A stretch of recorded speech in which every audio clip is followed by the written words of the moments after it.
Aloha! Welcome to Truth in Movies. It's often said that the truth is said in jest. So, while oftentimes I like to break down some of my favorite flicks that I check out, I get a lot of truth from the movies about our esoteric past and symbolism and things like that. This movie is interesting. It's not one of my favorites, I'll be honest. However, it does have a lot of esoteric symbolism regarding the end of the world, and rightfully so. It's called This Is the End. So it's a movie, a comedy about the end of the world. It's supposed to be, it comes off like it's sort of a parody, as if these things couldn't happen or whatnot, but I'm going to show you how they could. Good to see everybody in the chat too. Hey, what's up everyone? I'll probably hang out towards the end for a little bit. All right, so let's start things off the way I like to always start things off, by looking at who makes the movie. Oftentimes, this is a little mini preview of the root message behind the movie. This one right here shows you the famous Columbia logo. We've gone over this before, but let's recap. This is symbolically the blue beam that is actually shown to you in this movie, or the many different blue beams that are in the movie. But this is the blue beam that I talk about quite often when we go through every other apocalyptic cycle, the blue beam that shoots up out of Mount Meru. As you can see here, this woman who represents the goddess of wisdom, or earth energy, or it doesn't have to be a female. Sometimes it's portrayed as a male too, stands on top of an unfinished pyramid, which represents Mount Meru, or the plasma volcano. She wears this blue sash thing that sort of spirals up her. That represents the blue spiraling plasma that goes up into the sky. And then, of course, she wears she's holding the light of truth, the light of the world. This is the light of wisdom and truth that's imparted whenever that blue beam makes its reappearance. Look at the name, Columbia. What does that mean? I know we've seen it a million times. What does it actually mean, though? What is the meaning of the word Columbia? Where does it come from? It literally means column. So the column is in the word Columbia, right? They used to spell column with the B. I'll show you here in just a second. And then Yah, it means the column of Yah. So let's check it out. Let's get a little deeper into this movie. All right, so if we look up the word column and the etymology, or the root of this word, it means a pillar, a long cylindrical support of some kind that would be seen as the support of our world holding up the heavens. And it comes from Old French colombe, with the B. They used to have a B. Sometimes they added the B. Sometimes the B was silent. Sometimes it was altogether removed. Columbia comes like Christopher Columbus, right? Also shares the exact same name. Columbus comes from Colomba. What does Colomba mean? Colomba, if we look up the etymology, comes from ancient Greek, kolombos. That OZ, or the OS at the end, means strengthened or strong one, basically.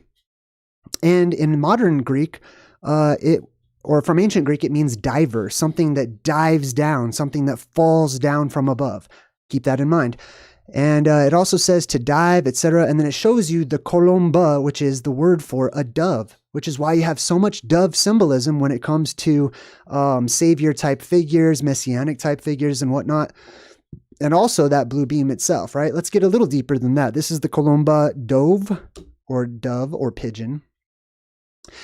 And if we look up the Yah portion, right, the IA, you may have noticed in many different countries, they end, or cities or states, lots of words end with this IA. And many modern people have guessed, it seems to me, that it means like place of, but it doesn't. It doesn't mean place of. If we go back in history, there was a god spelled IA, usually represented with the vowels EA, and it was pronounced Yah, also known as the god Enki. Enki, and it says here, Enki was later known as Yah, or Ea, in Akkadian or Assyrian Babylonian religion, and is identified by some scholars with IA. You see that part right there? Identified with IA, Yah, right? All right, cool. So that's also the shortened form of Yahweh, sometimes known as Jah or Yah, etc. So we have a connection with these birds that are often seen perching or nesting on these columns or pillars or posts or whatever it may be, usually oftentimes pigeons and doves and stuff. They chose the dove specifically because the word dove is actually the word dove, something that dove down, something that fell down from above. And then they put it with even more context of the column or the pillar of light. And now we have a symbolic imagery that conveys a message, right? It represents something. That bird represents the fallen angels, the Nephilim, the fallen ones. And they came down around Axis Mundi. They came down right underneath where the sky depressurizes and a hole opens up and it allows beings from other worlds to come in. That's where they fall down, around that column. So those are oftentimes seen as the fallen angels at the bottom of a pillar or falling around a pillar or a tree sometimes, right? Here's another example of like a fallen angel and pillar symbolism. This one is actually a statue. There's many statues worldwide that you can find that have this type of symbolism. This one, the angel's actually holding on to this sacred pillar, or Jed in Egyptian. Here's another one, another pillar angel, a pillar with an angel at the top of it. And then you can also see that they put the winged symbolism sometimes because Columbia and TriStar, I guess, merged. So sometimes they'll have the Pegasus. So you'll have the wings right there along with the blue beam symbolism. This one is not so much an angel on a pillar as it is Mary, the Mother of God. This is known as Nuestra Señora del Pilar. And as you can see, it's got Mother Mary and then the baby Jesus there on the top of a pillar just standing there. And then look behind them. You see that eyeball? Like, see that huge circle, right? A lot of times in the past, that became cartoonified as a halo that people just wore around their head, that, you know, the saintly people had a little hole above their head, basically. That hole or that halo is the hole in the sky that opens up directly above that pillar of the world. And that's why we see that the two together so often. Here's another example of it. It's the hole in the sky opening up and the beam of light, the beam of earth energy that shoots up into the heavens. Here's another one, right? And this one you can actually see they put the little X marks the spot right there, the little cross or whatever you want to call that, Maltese cross or something. Here's another one. This is super interesting. This looks like a tarot card or something, and it's got Mother Mary, it's got the Jesus baby, and the hole that's opening up in the sky above them. And then it's abbreviated. I found this to be super interesting because I personally believe that NASA and other space agencies, they're just doomsday preppers. They're building rockets to escape to get out of here one day. So as you can see, it's abbreviated NASA del Pilar. NASA, right? Or Nuestra Señora del Pilar. All right, cool. And also, of course, the same thing, the same imagery, exact same imagery as the Statue of Liberty, which originally was more of a golden brown color, but over time turned blue, or this bluish greenish color that you see. Also, a goddess on a pillar goddess, basically, of light, a pillar goddess of light. So that's what the movie's going to be dealing with. That's how we start things off. As you can see, there's even like the little halo, rainbow halo behind this one too. And we haven't even gotten into the movie yet. That's how much symbolism we can find. That's how much stuff there is here in these movies. They're full of valuable information if you look hard enough. All right, so we start things off with Seth Rogen, famous actor, comedian guy. I'm going to tell you right now, just honestly, it doesn't matter if I like the movie or if you like the movie or not. If we're talking about the breadcrumbs of truth that we can glean from it. I'll tell you right now, I don't recommend the movie. I don't actually even like the movie. However, I do like the symbolism that's contained therein. So hopefully you could just watch my breakdown instead of the movie. Mostly there's a lot of, I don't know how to describe it, but there's a lot of like kind of base comedy that's not my type. You know, if it's your style, hey, fine, whatever works for you. But anyway, so Seth Rogen is playing himself in the movie. He's a famous actor, comedian or whatever. And people are like, hey, what's up, Seth Rogen? You might remember him from our Donnie Darko breakdown, actually. He was one of the bullies in the background. There he is there behind Donnie. And he's picked up from the airport by his buddy. They're going to go hang out together. And he wants his buddy to like, you know, get to know his other celebrity friends or whatever, but he doesn't really like his celebrity friends. So they're having this seemingly random conversation about gluten, right? Which caught my eye, caught my interest because it seems to be such a random thing, right? but it's specific because they're trying to talk to us about gluten. So he says, look, man, if you stopped eating gluten, you'd feel better all day long. And Seth is basically saying that he doesn't want to eat gluten anymore. And he's like, whenever you feel bad, that's because of gluten. And he's like, that's not true. So they're having this little truther argument about gluten and whether or not it's good for you or if it's not good for you. And he said, who told you not to eat gluten? And he's like, it's just true, right? So he feels like there's truth to it, but his buddy has never even heard of it. And it's so ridiculous to him that he's just saying, hands down, there's no truth to that, right? Which I feel like a lot of us can relate to, especially people who haven't extensively investigated or researched, these types of subjects, but they just kind of gleaned that it's not a good idea. So they jumped on board, right? So he says, I know what gluten is, but do you know what gluten is? Do we know what gluten is? Let's check it out real quick. This is kind of interesting. So it says here, gluten is a protein found in many grains, including wheat, barley, and rye. It's common in foods such as bread, pasta, pizza, and cereal. Gluten provides no essential nutrients. Interesting. I did not know that. I literally learned that by watching this movie and looking stuff up. And then it goes on further to say gluten helps foods maintain their shape, acting as glue that holds food together. So gluten is food glue, if I understand that correctly. I have not fully researched it myself, but there's a little taste of breadcrumb for you if you're interested in checking that out. He says, gluten's bad, man. I'm not eating it. Forget that. And then the very next scene, they're at Carl's Jr. and he's chowing down, pigging out, right? I feel like a lot of people can relate to that. That's real, right? Whenever you're on the truther path, or I use the word truther, kind of as a loose term, but when you're trying to better yourself, right? When you're researching, when you're looking into things to better your own life and trying to start new practices to become a better person. Hey, T, welcome to my channel. It's not always easy. People give in sometimes. Sometimes they revert. They go back to the way things were because that's what the rest of the world's doing. That's the way it's always been, and it's easier that way. I get it. It's a struggle. But this movie is about that struggle. We'll see more about that in a minute. He goes, gluten, and they're just chilling at Carl's Jr. All right, cool. So they go back to Seth's house and they're playing some video games and having a good time. And then the TV comes on and shows you that there's these sinkholes that are starting to open up worldwide.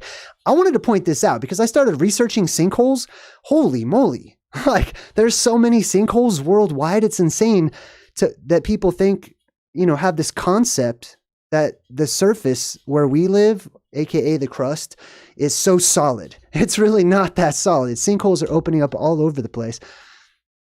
And then they go to this party. I think it's James Franco, the actor, James Franco's party, and they're at his house.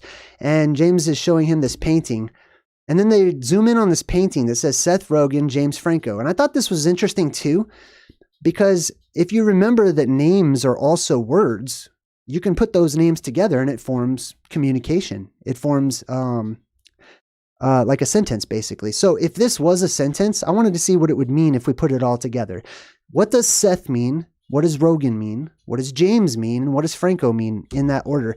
Well, if we put them together, Seth basically is the exact same word as to set something, like to set something down, to place something, or by extension to appoint a person or a time, right? Rogan means red, essentially. So an appointed red, a place that is red, etc. Now we're getting more context with more names. And this is one of the things that was fun. When I first started studying the Bible, I thought that all those names and genealogies were really boring until I figured out that they have meaning behind them. They're not just random descriptors because their parents thought it sounded like a cool name. You know what I mean? Like we do today. All right, James is the American equivalent of Yaakov, which means supplanter, somebody who takes the place of somebody else. Also, by extension, a survivor.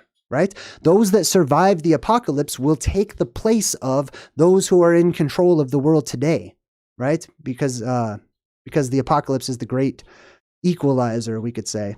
So James essentially could be translated as survivors or the replacements. And then Franco, what does Franco mean? It means free. It means a free person, somebody who is free. So if we put that all together, one interpretation, mine, could be appointed red, survivors are free.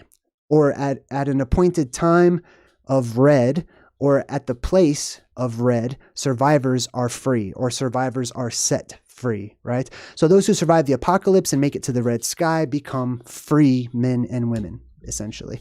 All right, cool. So these two take a break from the party. They go off to the local like grocery store or something.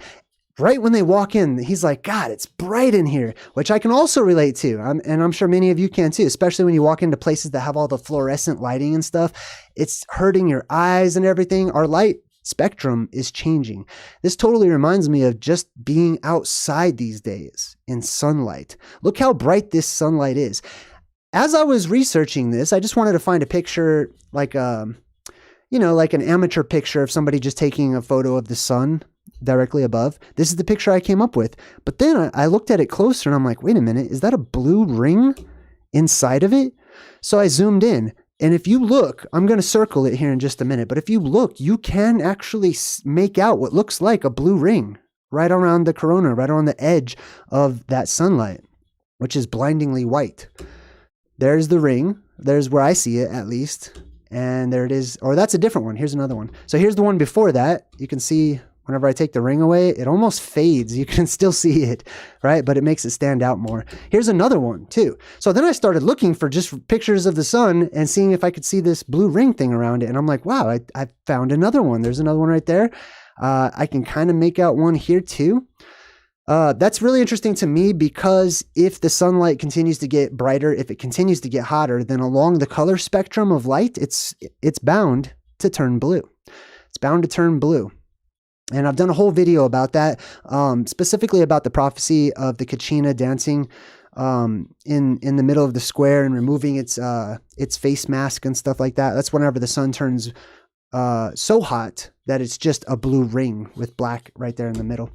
All right, cool. So we go back into the store and they're shopping for something to eat, and then boom, there's this huge explosion and thundering and all the windows break, which is how the apocalypse begins, right? The glass breaks, the highest, hardest glass ceiling of our world, the dome or the firmament shatters, and the world depressurizes basically. So this is something that you can expect. Whenever the world depressurizes, it's going to put a lot of force, suction basically, that has the ability, and loud noises too, that has the ability to break windows and stuff like that as the air is going to shift rather quickly. There's also earthquakes that come along with this too, worldwide earthquakes. So everything's shaking around and all of a sudden they look and they see some of the people in the store have these lights that are appearing. These beams, blue beams, shoot down into the store and they start levitating these people. They start floating up into the air.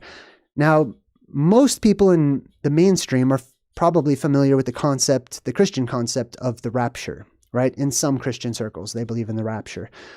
This is what this is. This is also, if you want to go into the ancient roots of the quote-unquote rapture, this is the god Kronos, the sky god that opens his mouth from time to time and things get sucked up and this sky god is seen as eating his children. And then after a time, spitting them back out, right? When everything that doesn't make it out falls back down, basically. So these blue beams sprout up all over the place. It's kind of in reverse, right? The blue beams, according to my research, should come up from out of the ground and reach up to the sky. However, if you're a survivor and you witness these types of things and you didn't see them sprout up from the ground, you could assume that it actually came down from the sky, just like many people do with lightning. Most people assume that lightning just comes from the sky and goes straight to the ground, but it doesn't always. There's three types. There's the type that comes down from the sky, the type that shoots up from below, and then the type that is somewhere in between in the middle there. So you can see all the blue beams reaching up into the sky. These are also the poles in Native American legends. They say that there was a time when the sky was so low that they had to erect poles all over the world, beams and pillars to prop up the heavens so that the heavens and the sky wouldn't fall down on top of them. Here's another great example too. You can see all the different beams. This is something like an artist's rendition of what it may look like in the future. And it's interesting to me that they chose the specific color of this blue color for the blue beams. It could have been any color that they wanted to. It just happens to be that blue color.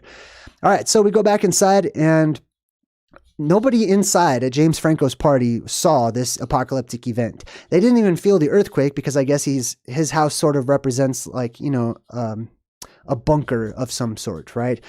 So I guess his house is semi-earthquake proof, right? So he's trying to explain to everyone what happened. He said there was these blue beams of light that were coming out of the sky. People were getting sucked up into the sky, which is interesting because I've got like at least 3 or 4 different videos about people getting sucked up, about the loss of perceived gravity. Hey, Unlearn the System. Thank you. Good to see you. Yes. So the Earth, if you believe, if you're into the concept of gravity, the Earth will lose gravity for a time. At least it will seem to. I feel more like it's a matter of buoyancy. So if you're on the opposite spectrum of that, what happens is there is an increased buoyant effect in our atmosphere on us because of all of that weight of the atmosphere that escapes is replaced with an increased buoyant factor from underneath, causing things to float up to the sky, basically. So he's talking to people about it, and most everybody's just laughing. They're like, he's on drugs, he's hallucinating, you know what I mean? Which is the common reaction. No matter what epoch, no matter what age we're in, all of those people in times past who have had some glimpse into the past or therefore the future and knew what was coming, they tried to teach people, they tried to share it with people, they tried to warn people and talk to people about it. But this is mostly the response that you get during the modern era, during the modern age. People have lost touch. They have forgotten about ancient history. They have forgotten their origins, where they come from, how this all started. And therefore, they find it difficult to predict the future, anything beyond their line of sight. And it says that, and he's telling them that the people got sucked up into the sky, and he's like, really sucked up into the sky? And then everyone goes outside and they can see it for themselves, that everything's on fire. It looks like it's the apocalypse. And many things do catch on fire too. Mostly, I believe, because of the plasma that comes down from above. There are stronger beams or noodles, I don't know what you want to call it, tentacles of plasma that float down from the sky. Those stronger ones, those more intense, the ones that have more voltage, I guess, if I was to guess, I'm not exactly how to describe it. But the stronger forms of plasma that come down from the sky that hit major cities and stuff, they will be able to set things on fire. Okay. Trees will set on fire, brush, and anything that's combustible will probably combust. And then there are lesser forms too that do not set things on fire, and they have other effects on stuff. Now, this kid, I will tell you right now, everybody at the party is basically partying. Okay. Like, there's not a lot of righteousness, quote unquote righteousness, happening at this party. And this kid is like the epitome of it. And he gets pierced by this beam, by a pole, right through him. And then he's actually lifted up into the sky by this pole, right? Which some people can already put the symbolism there together. But what this is the pole, that beam, that column that we first looked at, represented by the woman, the goddess of wisdom that's holding the torch that they don't want to go out, the torch that they watch and they make sure that it's doing okay, just like the candle on Encanto, right? This is the beam of truth. This is the light of truth that pierces the evil. It pierces, it takes care of the bad guys, basically. It also reminds me of the creepypasta of Siren Head and Lamphead. I don't know if you guys have heard of these ones, but these are just creepypasta that were sort of made up on the internet, but I still find that they resonate with me. Lamphead basically being the epitome of the beam that shoots up into the sky with that heavenly light or hole in the sky right behind it or right above it, right? And then Siren Head is the same thing. He represents the beam of light that is accompanied by these loud booms, these sounds. I'm going to talk about those sounds here in a minute too, specifically extremely low frequency waves that shoot out. All right, so this kid gets sucked down. He gets sucked down into the earth, which is also a prophecy that it says that the earth will literally suck people down underneath it. And that happens because of liquefaction, or straight up the ground opening up, with the earthquakes and crevices and stuff and people falling into it. But also you can sink into the mud whenever the world, the surface level where we live becomes liquefied because of all that shaking. All the water starts to rise to the top, especially if it's during the time of increased buoyancy. All right, cool. So then we got James Franco, who's running around starting to panic. And you can see in the background the interesting way that they designed the crack in his house in that same Y shape, Remember from earlier Truth in Movies episodes, we've talked about this. This is the Vav shape, or the flux capacitor shape, if you want to call it that. It's the hook in the ancient languages, in Phoenician and stuff. It represents the hook that is attached to the world and holds up the sky or supports the sky. All right, so they're starting to ask for water immediately after the apocalypse. They're like, there is no water. Water's not working. Phones are not working. The internet is not working. People know that there's going to be an internet apocalypse. People know that the internet's going to go out. It's all over YouTube. People are speculating. There are like a million videos. What do we do when the internet goes out? There will be an ultimate time when the internet does go out. And when your lights go out and all of the electricity is gone everywhere, we're thrown back into the dark ages for a time. So right now, the internet is a useful tool. Use it as such. On the TV, they're talking about these huge earthquakes, 9.7, etc., that hit Los Angeles. They say to seek shelter. Also a good idea, too, especially if you don't want to get sucked up into the sky, right? You want to be in a place that, you have a roof over your head. Like sometimes it might be safe to be inside of a cave. Sometimes it might be a house. It all depends on your location and the things that happen during the apocalypse. You know what I mean? There's a lot of X factors involved. And then they say martial law has been declared. This is super interesting. Did you know martial law has already been declared like umpteen number of times in America? Like probably 60, I'm guessing, different times.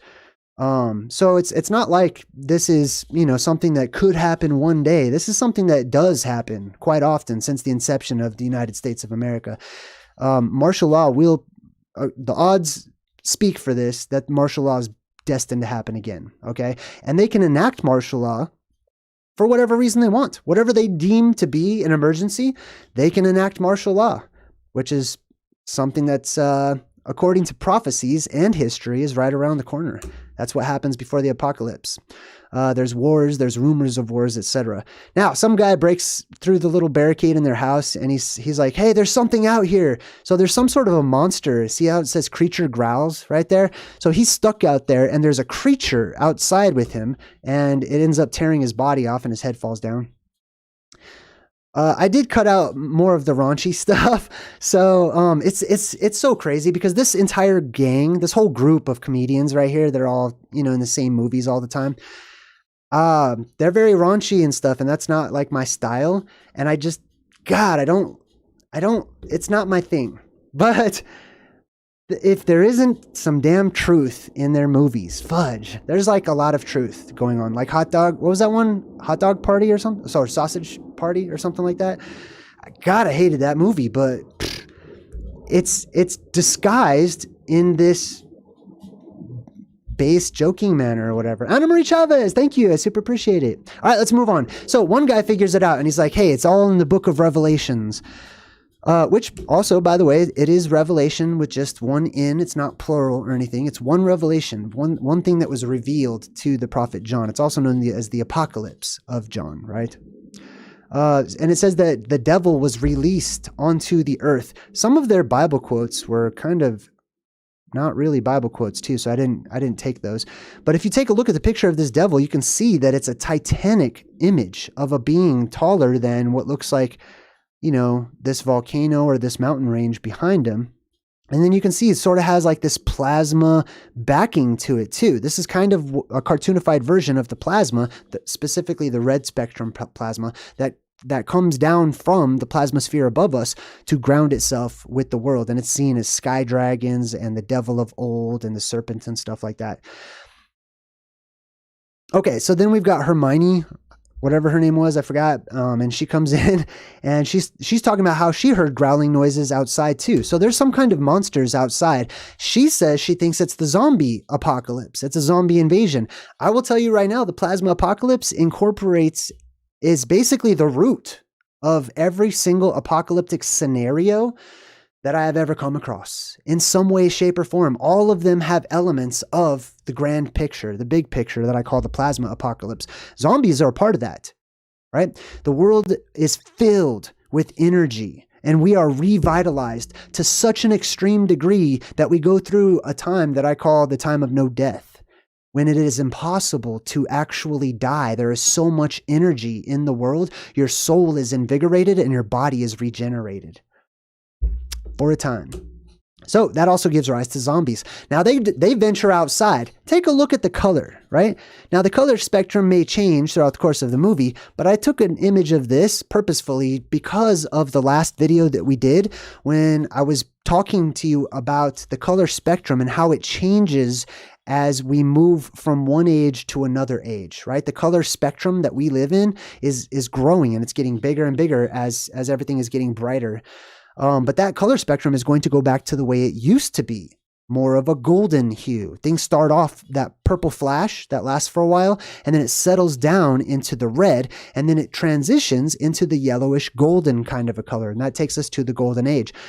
And also there's all this, I don't know if that's supposed to be dirt or dust or whatever that is, but it will not be a clear view after the apocalypse, right? Two things are going to keep you from being able to see very far at first, and that is the debris and the dust that'll just be in the air itself, and also the fog. When the world depressurizes, it creates instantaneously fog that just starts spreading throughout the world from the north to the south, or mist, or however you'd like to see it. Here's an example of those sodium vapor lamps that I was talking about, and the reason that it turns this color is, I believe, so far, that it's possible that the anode and the cathode up at the North Pole that surround Mount Meru, right, that they act as an electrical arc at the top of the world. And if it does, if that's true, and our world's oceans get sucked up into the sky and become a part of this worldwide fog and mist, etc., now you have sodium vapor, or you have the potential to make sodium vapor, and it can be ignited or excited by the electricity that is naturally present after the apocalypse, giving us this type of an amber color. This is the golden age color. All right, so then we go to Jonah Hill, and he's possessed, and he says, "You will drown in a river of blood," and he's totally supposed to be like possessed by some demon or something, right? This is what I call plasma possession. That happens. And you'll see this in a lot of apocalyptic movies or post-apocalyptic movies where there are just people who are possessed. They are not themselves.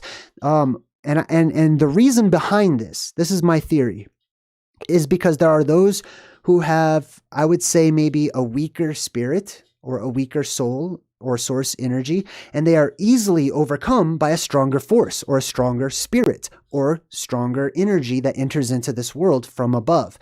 That energy is looking to find a body. It wants to incorporate itself into this world, and so it can and has the ability to possess people to create these thralls to the plasma.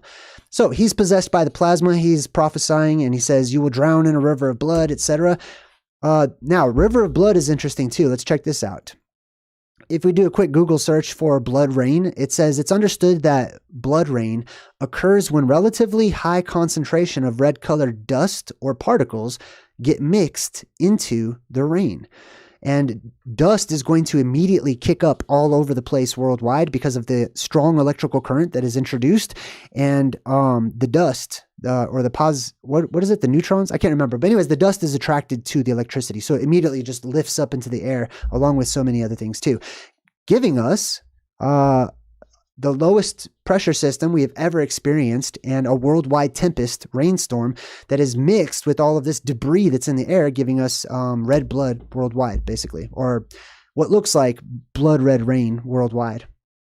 And then, of course, that'll all rain down and dry up and turn into red dust and sand and stuff like that. All right, so then these two are talking to each other in the house, and there is totally a hellhound. There is a Fantazoid outside, and it breaks through the window, right? More glass breaking symbolism. Also, the Fantazoid coming through the glass of the house represents those otherworldly beings crashing our party or dropping in on us, quite actually, from above, right?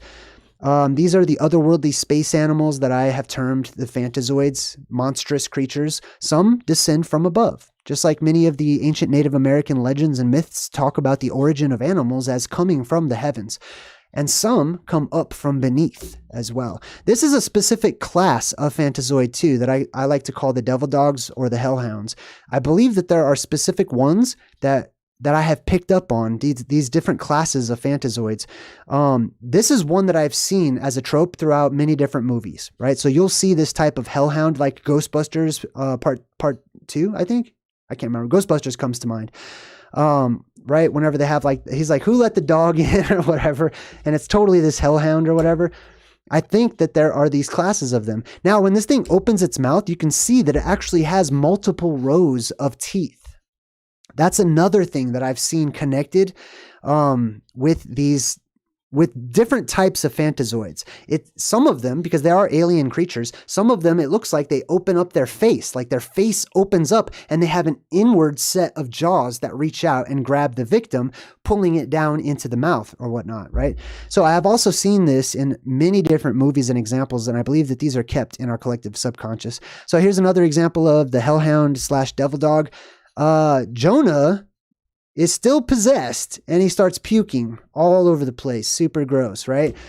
However, it's very realistic. If he is actually possessed by an electromagnetic force to that extreme degree, let's see what could cause that, right? If we look it up, it says that there's something, I typed in electromagnetic nausea. Basically, electromagnetics and a strong electromagnetic pulse or current can cause people, it can throw them off and they can become nauseous. It says here, it can cause severe nausea, vomiting, watery diarrhea, loss of consciousness. Some people will just black out. Some people will just pass out and drop and fall down.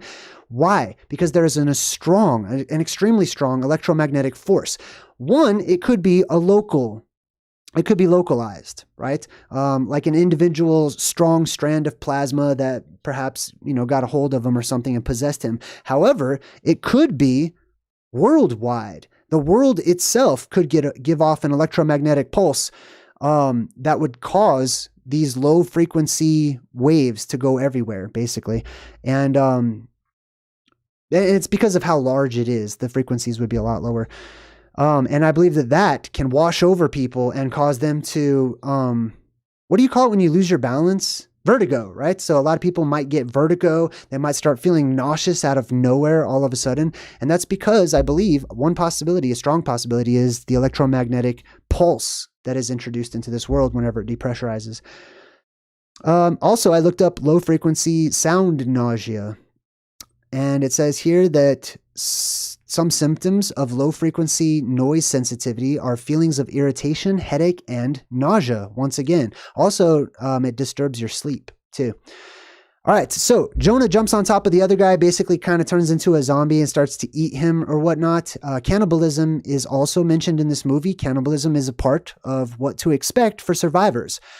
Just because we enter into the golden age does not mean every single person 100% will be happy, hunky-dory, super happy, peaceful, loving, light and love. No, there will be some people that survive that don't have that energy. They don't resonate like that. And all they know is that they need to eat meat. They need to eat something that's alive. And if you're the only thing that's alive, guess what? Cannibalism makes a strong comeback depending on the situation and how it changes. Then he makes this little passing comment saying, watch out, he's super strong. Yes. So oftentimes people who are portrayed as being possessed or whatnot, all of a sudden inherit this unnatural strength, right? There's a couple reasons for that. One, I believe that it directly affects our adrenal glands, right? And especially how the color spectrum changes as well. They've done studies where it shows that rats have their adrenal glands grow to like twice the size or 3 times the size. So your adrenal gland can get bigger under these conditions because there's something hidden and locked away in our DNA that says, hey, when you experience these changes in the world, whether it be a red sky or a different color spectrum or this huge electromagnetic pulse or floating or things like that, all of a sudden the DNA is unlocked. It remembers, even though we don't, right? Subconsciously, collectively, worldwide, we remember the apocalypse and the body starts changing. It starts to go through its defense mechanisms and small changes to adapt to what it knows is on its way. The world is on fire. Excuse me. And then the lights go out, and it says, he gave us light, and then he took it away. That's another thing that happens. The electricity is going to go out during a worldwide massive EMP. All of the electronic devices in the world will stop working for the most part. Magnets will stop working for the most part. Now, they're trying to fix Jonah by exorcising the demon out of him or whatever. So he's just quoting the movie, The Exorcist, and he's like, it's a movie. What are you doing? And he says, no, it's not a movie. It's a manual. It's a training manual. And he's being dead serious, and it's actually working on Jonah. So I like that they put this in there in the movie, because the movies, this is why I do this entire presentation, the movies are, in my mind, in my eyes, a training manual. If we take them as such, we can learn a lot. You can glean truth after truth from the movies. I need to kill a spider in my house. One moment. I'm super sorry. I will be right back. Speaking of Fantazoids. Hell no.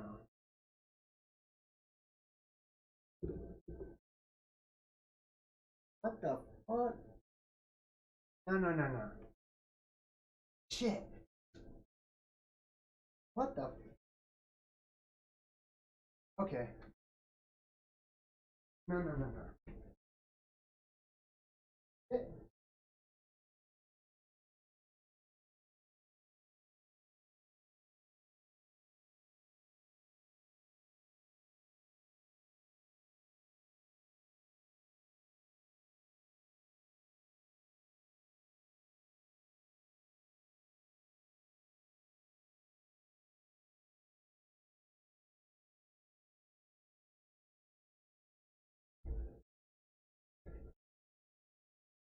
Yeah, what's up, dude? Shit. No.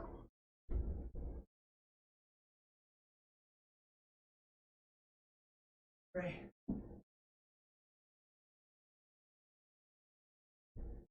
Sorry, I'll be right back. I have to get the spider.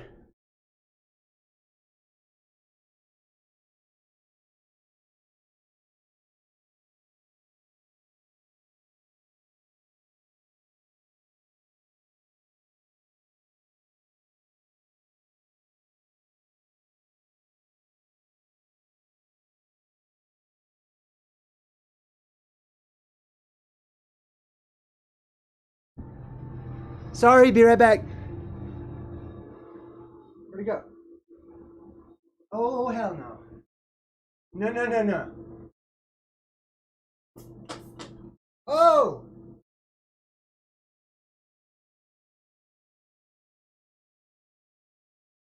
Damn it.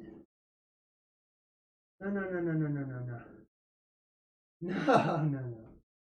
No, pal. No. You're done. Get the... Bro, I'm gonna squirt you.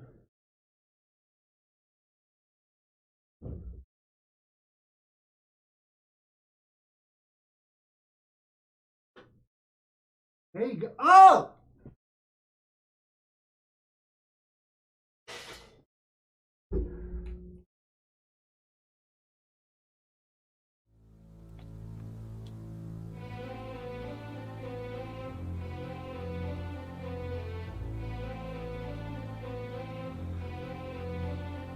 Around the world men's thoughts will fly, quick as the twinkling of an eye, and waters shall great wonders do. How strange, and yet it shall come true. Beneath the water men shall walk, shall ride, shall sleep, shall even talk, and in the air men shall be seen in white and black and even green.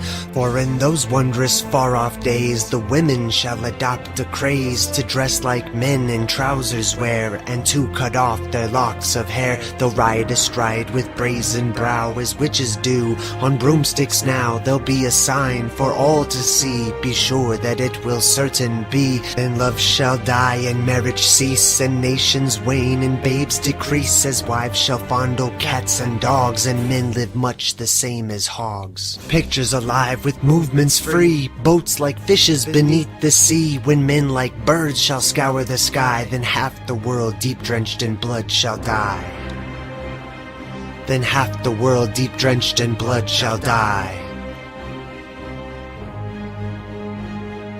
For those who live this century through, in fear and trembling this shall do, flee to the mountains and the dens, to bog and forest and wild fens. For storm will rage and oceans roar, when Gabriel stands on sea and shore, and as he blows his wondrous horn, old worlds die and new be born. Fiery dragon will cross the sky, 6 times before this earth shall die. Mankind.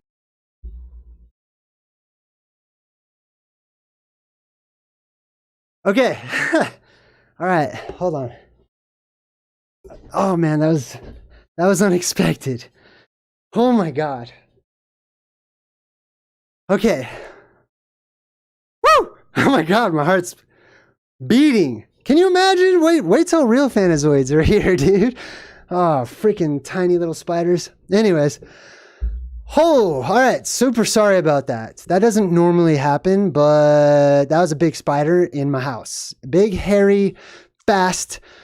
It was looking. Oh my God. Okay. No. I'm super sorry, but if that ever happens, I'm stopping and killing the spider. Yeah, don't put those spiders in the chat. Oh my God. Yeah, forget that. Oh my God, that was insane. I squished that thing. Whew. Nope. Anyways. All right. So he says the movies are a training manual. All right. The movies are a training manual. Yes. Check. I agree. Let's move on. All right. So then there's this, they see another Fantazoid outside. They're all over the place. And that's why they're showing these monsters, because monsters are part of the apocalypse. This guy starts to face one. So he's going to protect his friends. He battles the bat-looking Fantazoid monster. And all of a sudden a blue beam snatches him. Don't put cockroaches in the chat either. That's ew. Oh my God, no. All right, anyways, this blue beam snatches him up, starts lifting him up into the heavens, basically, right? It's kind of like in the movie, it's portrayed as like doing a good deed is like getting a ticket into heaven, which I'll talk about here in a minute. So this blue beam gets him. It totally gets, the dragon goes away. And I'm going to tell you something interesting. I had a dream about this way before this movie ever came out, which is one of the reasons why I named myself JayDreamerZ. I've had, in the past, especially, many apocalyptic dreams that were like messages.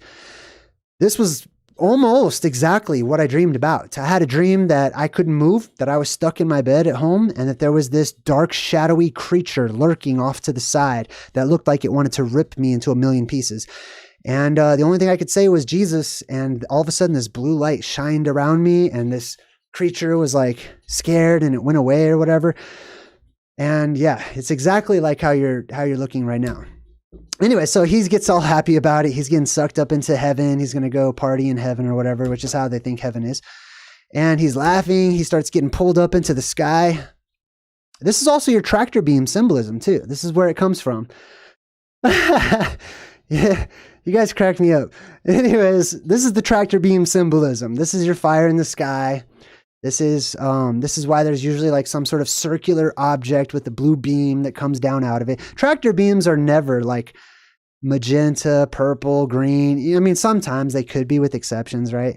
But usually that's a blue light, right? We know that. It resonates with us. All right. So anyways, this guy gets sucked up into the heavens.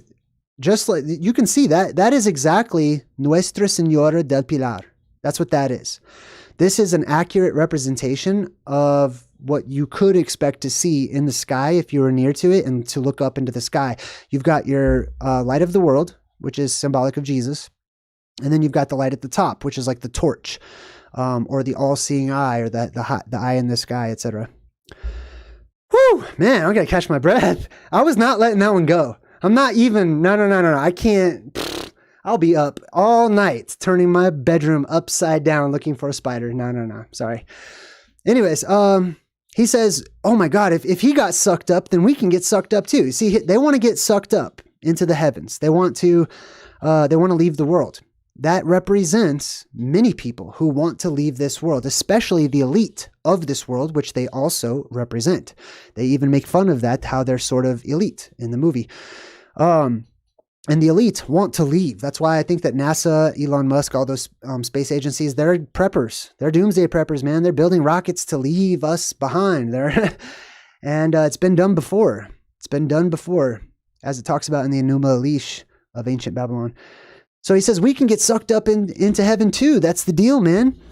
And then they go outside on this little adventure and they meet one of their buddies that they exiled, and he became a cannibal. And he says, you three look delicious. We talked about cannibalism also before. So it's you can expect that to make a comeback. There are still cannibals in the world too. Also, that's really interesting because I did break down what the word cannibal literally means, right? Being the priest of Baal and how it's related to the word volcano or volcano. I can't wait to rewatch this episode. All right, let's continue on. So anyways, James Franco's about to get sucked up right before the cannibals are going to eat his friends. He sacrifices himself. And because he did this good deed, he starts getting sucked up in the blue beam, and he tells his friend, the cannibal, to go to hell. And then he flips him off and gives him the bird. And then pretty soon he's laughing and stuff. He thinks he's getting sucked up into the heaven. But then the blue beam starts kind of dying out and drops him because it's like, no, you can't come up. What are you doing? You gotta ditch those bad vibes, man. So then his buddies, Jay and Seth, they start to get sucked up. Actually, no, let me take that back. It's only Jay that starts to get sucked up. As you can see, Seth Rogen grabs his hand to try to piggyback his little ride into heaven, right? Excuse me. And this is based off of the precept or concept that only the good people will get sucked up and make it into the heavens, like the Christian rapture, basically, right? I believe that it's not going to pick and choose. I think this is something that happens to everybody, basically. Now, there may be elements of what happens to your aura or your chakras or your spirit or your soul or whatever once you get up into the heavenlies, right? If your energy doesn't match that, I don't know if people are allowed. Either way, Seth Rogen hitches a ride, grabs his buddy. They start getting sucked up into the sky. You can see the sky pillar right there. And then it goes right in front of this gigantic Titan, Satan-looking creature, right? And you can see all of these snakes of almost what kind of looks like lava or something coming out of his back. This is a cartoonification of the plasma, the red plasma. This is the red dragon versus the sword of truth versus Excalibur versus the blue beam, right? The sword and the stone that shoots out. And this, they take turns winning and losing. Okay. So right now that light is not present. So when it emerges and it signals the start of when it signals the start of the next epic, of the next age or the next era or whatever, it will stay. It will remain. And then that red plasma will be cut off from above and the blue beam will remain, and it will be seen as the hero. It will be seen as the savior. It will be seen as the victor, right? Whenever it is already there and we go through another apocalyptic cycle, that's when it retracts and goes back into the earth for another charging season. That's when it is seen as cowardly. That is when it is seen as sacrificing itself so that others can live to end the apocalypse, because the apocalypse begins and ends with the appearance or disappearance of this particular blue beam. The spider thing messed me up, dude. Super. Oh, I'm going to laugh later, I know. All right, so anyways, here's the blue beam. It's Excalibur. It's the sword of truth, etc., right? And it is always the sword that destroys the dragon, or the lance, or the pole, or the beam, or arrow, right? Many of those things. So here they are getting sucked up into the heavens, up into the eye in the sky, and he says, it cannot touch us. And then he says, we're in a force field. Force fields are very real. They're not just things that are made up for science fiction purposes. There are force fields around every magnet, and therefore there is a force field around our world, protecting us from the plasma that is outside. He says, keep holding on, you'll get pulled up too. Chat, you guys. So what's happening right now is that Seth is actually weighing him down. So instead of getting sucked up, hey Val, thank you. Instead of getting sucked up into the heavens, right? the sins or the evil or the selfishness or the bad vibes or whatever you would like to call it, right, that's being portrayed symbolically by Seth Rogen at this point in time is weighing down his friend Jay. His friend Jay can't make it up into the heavens, right? So the beam is starting to like fluctuate and they're starting to go down instead of going up. And then Seth Rogen's like, it's not going to let me go with you. You know what I mean? Because this is about being good and he hasn't done anything good yet. So he says, we're going down, we're going down. And what this is a reference to, this is a call out to what is known as the feather of Mahat in Egyptian mythology. So here you have, damn, who is that? I just totally forgot. The Jekyll. That's not Osiris. Who is that? Anubis. That's Anubis. Anyways, so here you have Anubis, the god of death in Egypt, right? And what happens is he weighs the heart. This is the heart over here. He weighs the heart, or the heart chakra, the vibes of the energy, the spirit of the person, against what is called the feather of Mahat. Here's the feather of Mahat. Now, the actual feather of Mahat, my theory, is that it is the beam that shoots up, and it creates these toroidal fields and eddies and Z-pinches, things that make more sense whenever you start getting into plasma physics, which next year we're going to get more into plasma physics. But anyways, here's another image of what could be construed as the feather of Mahat, or the tree of life, the pole, the beam that shoots up from the world. This one's specifically interesting to me because it looks like it has Christmas lights all over it, like it's the world's first Christmas tree. Doesn't that look like little Christmas lights? There's the main pillar or beam, and then there's the eye in the sky, or the hole at the top, right? And then it's got all these little plasma balls, basically, that float around it, seen as the fruit of the tree of life. Oh, I didn't even see they had their little handbags there too, picking the fruit. All right, so here's another version of it. Well, I just want to make sure we're still live streaming. Oh, we are. All right, sweet. Thanks for bearing with me. You guys, what a fun time. Anyways, see, that's living. Let me tell you something, okay? Hold on. I hate when my live streams get boring. I hate when I get boring. I don't like to be boring. I like to be adventurous, spontaneous, exciting. I want to constantly always do that. It's just that this heavy sleep has fallen over our world and it drags some of us, right? So from time to time we wake up. When I saw a spider in my room, I'm alive. Let me tell you that. And I love that feeling. I'm not a fan of being scared, you know what I mean? But being alive, I'm definitely a fan of. When your heart beats a little faster and the adrenaline pumps and whew, man, like you're aware and you know what I mean? That's being alive. So I'm glad that there was a spider in my, I'm glad, okay? I'm super glad. I'm almost crying. I'm almost laughing so hard. Anyways, oh, my eyes are all watering. All right. Anyways, alive. Okay. That's how you feel whenever you live, whenever you're surviving. Okay. And there could be a monster, or there could be, some helpful giant, or you never know. Right. That's why it's a good time in the post-apocalypse. Anyways, let's move on. Whew, buddy. Here's another one. Here's another example of the same tree of life, feather of Mahat motif. Let's zoom in on a bit so you can actually take a good look at it. So you got the central column or pillar right there, and then it goes out in these little toroidal fields. And of course, there's the hole in the sky, or the eye in the sky at the top. Here's another example of what it looks like. They actually replicated this in a lab, in different labs. And it looks like little donuts that go up, that surround this central column, this central beam right here. And you can see they compared their actual findings in the lab with plasma to ancient petroglyphs that look like what people call the caterpillar petroglyph, or the ladder petroglyph. Here's some more examples here. You can see at the top, they give you some of the names for this beam of light. At the top, it splits out, giving you the raised arms symbolism of Atlas holding up the sky. They call that the terminus. There's a plasma column, also known as Birkeland currents, which will spiral their way up. So this column is not just a straight up beam, but it's vortexing, it's spiraling, it's twisting itself all the way up. And then we have these little instabilities that branch off and fluctuate like little currents off the sides. Here's another example. Here's a small example, but if you stretch this one out, then it forms more toruses in between it. Oh, and then there's also, check out these petroglyphs too. Hold on, make them a little bigger so you guys could see. All right. Yes, David Lapointe. Check his channel out. I saw Coincidence Theorist in the chat real quick. Yeah, he is, in my opinion, an expert on the subject. Everyone has more to learn, as we always do. But anyways, check out these petroglyphs. They're the exact same things as they've replicated in the labs, right? They're all plasma discharge formations. Here's some more that they've done in the lab. Here are even more. Check these ones out. These are the petroglyphs on the right and the lab findings on the left.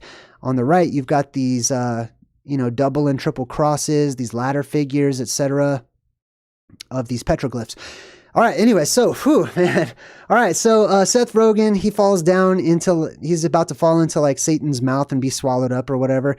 And then because he sacrificed himself and he did a good deed, the blue beam appears and it catches him and it sucks him up, so that he can go join his buddies up there in the heavens. Now, this is sort of what that looks like. In our collective subconscious worldwide, we know that there are these things that we call wormholes in academics, right? They show you them and what it looks like on the inside of them in the movies quite often. This is what I call the plasma conduit. When you're inside of a plasma hallway, so to speak, specifically on the other side of the Sipapu or the hole in the sky when the world depressurizes. So he's traveling through the plasma conduit. His buddy's like, hold my hand, which I also feel is very important. A little tip, right? If we're taking the movies as a survival guide, holding hands, establishing a circuit with another human being, I believe amplifies your charge together and may have beneficial effects to protect you from the quote unquote bad plasma that might be about lurking. So these guys go to hold hands, and just so that you can see that it is electromagnetic in nature and it's not just some miraculous blue light of God or whatever, which is also, it's that too. But when they touch, check this out, just for a split second, there's an electrical spark that shoots out between their fingertips, and it makes an electrical buzzing, zapping noise. So they create their own little circuit, and the two beams that they each had became one. So we have the Adam and the Eve, basically the two anode and the cathode, the two beams that shoot up initially when the world is starting to recharge and the energy shoots out. Those eventually arc over towards one another. They're attracted to each other. They know one another, and then that's whenever they connect, and the two pillars become one pillar essentially, or they become seen as one pillar. All right, now they're up in the heavens, and as you can see, they've got their little halos, their little holes. A halo is just a hole in the sky, right? So they put that underneath themselves, meaning that they are just like the blue beam that is right underneath the hole in the sky. That's why you have the halo effect. But as you can see, it's sort of an interesting version of heaven. Some of you might enjoy this type of heaven or whatnot. Basically, they have taken every traditional concept of what is known as sinful or something that is not very righteous, and they've turned that into heaven as this big place to gather and party or whatever, right? I've not been to the heavens or whatever. I can only speculate and imagine. My research indicates that from culture to culture, there are requirements to get into heaven, whether it be the actual heaven of the Christian heaven, right? Or whether it be the afterlife of the dead in Egypt or Tibet, right? They don't just allow anybody to go in, right? People are tested. Usually they're tested, their frequency is tested actually, to see if they have psychic powers. And that's like one of the requirements. It's very interesting, but these guys all get into heaven because they made the movie and they want to get into heaven. As you can see, everybody's wearing white too. Backstreet Boys, there's Val. Where's Val? Excuse me, so sorry. So, Val, you wanted to see the Backstreet Boys. Here they are. Backstreet's back. Okay, I do like the Backstreet Boys. I especially like that, the music video where they're doing the monster dance or whatever, right? I think that might be it, actually. I can't remember. But yeah, because of the plasma apocalypse symbolism. But the reason why this is important is because of the color. Everything is white in the heavens. I have a video. I might do a remix. I might come back to the topic again because I feel like the last video is kind of drawn out, and I'm getting better at making my presentations a little shorter and to the point. Space is white, not black. right? The sky is black. There's darkness. We live in a dark city. We live under a covering that covers us from the glory of the heavens. Everybody knows that heaven is supposed to be bright and white and stuff, and that hell is more of a dark place, etc., right? So this is the concept. This is space, right? Space is up. Space is up. Space is out there. People blast off. They go up into space. When people are portrayed as dying and leaving and their spirits go to heaven, it rises up. You know what I mean? It doesn't just go any direction it wants to, because heaven's everywhere out there. No, heaven is above us, up there in the heavens, right? In the heavenlies. Now, there are different forms of what people used to refer to as the heavens, and different sections to our sky, etc. But in general, this is why I believe so many things up there in the heavens are colorful or bright or white, like the moon, like the stars, like comets, etc., right? Because you're getting a glimpse of what lies on the other side. Now, the main thing behind this movie, even though it's really easy to miss if you're not paying attention, is a change of our vibes, a change of our frequency, our energy. It calls for us to be good people. It calls for us to add to the world instead of taking from the world, right? And it's not too late. I will tell you, as time goes on, it may get more and more difficult to break your old habits, because the energy in our world is becoming amplified, and you're starting to see people losing their minds. I know some of you might know who I'm talking about, but people will start to go crazy, right? I mean, you can already see it in the world. The world's starting to lose its mind and go nuts, right? It's going to get worse, and at the same time, it's going to get better. If you already have a naturally inherent good energy, chakras, good vibes, etc., if you're already naturally loving and a caring person, etc., that's going to be amplified as well. But if you have skeletons in your closet, now might be a good time to clean it out. Now might be a good time to get rid of all the poison and all the toxicity and all the nastiness, all the bad habits, which is why I'm taking a break for 1 week. If you're watching the live stream, okay, I'm just going to take a short little break, step away. I have posted in the community section about taking a short break for myself, because I've seen too many signs and omens for me personally, from what's going on with Santos to the movies speaking to me personally. And I'm stepping away for just a bit. I'll be behind the scenes, but I'm stepping away to cleanse myself. Okay, I'm quitting smoking. I'm never going to drink alcohol again. And these are all my personal choices. Okay, I'm not saying you have to be like me or do what I'm doing, but what I am saying is each of us knows the things that we're capable of changing to become better. And I would be a hypocrite if I did not do the same, if I didn't follow the things that I'm suggesting for all of you, and what the movie itself is blatantly hiding in plain sight, what it's telling me to do, right? All of the religions, all of that stuff, it's based on being a good person. I'm going to become a better person, and I'm going to take a break from my stress and drama and stuff and work and all this stuff, and I'm going to go work on myself, meditating, exercising, doing all the things I know I should be doing, so that I can come back and feel a little bit better, and feel confident in sharing these types of things with all of you. All right, sweet. Thanks for joining me tonight. It was a fun episode. I can't wait until I can watch it again. I want to see the spider part. But yeah, that was our truth in movies. This is the end, and it truly is the end of our presentation.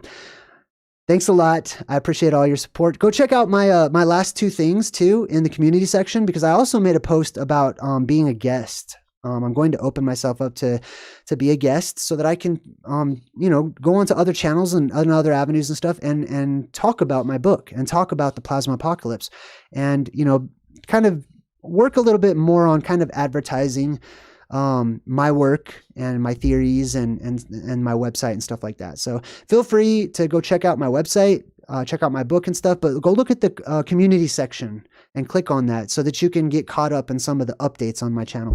All right, sweet. Well, hey, I had a great time. Thank you guys so much. I love everybody in the chat. I can't wait to see what you said about the spider thing. That cracks me up. And until next time, I'm JayDreamerZ saying good vibes and goodbye. So hard to fade away.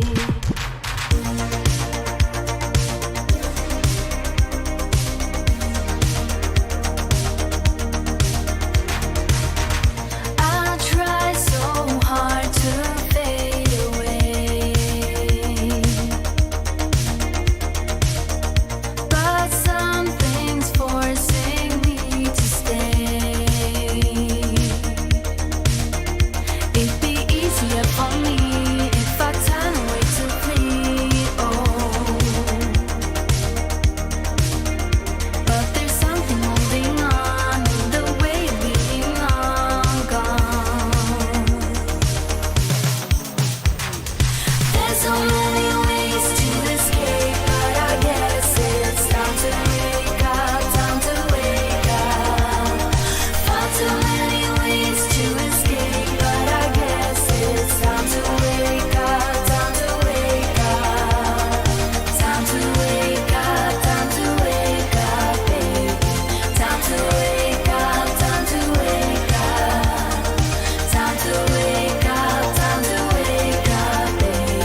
vast multiverse. Your powers collide.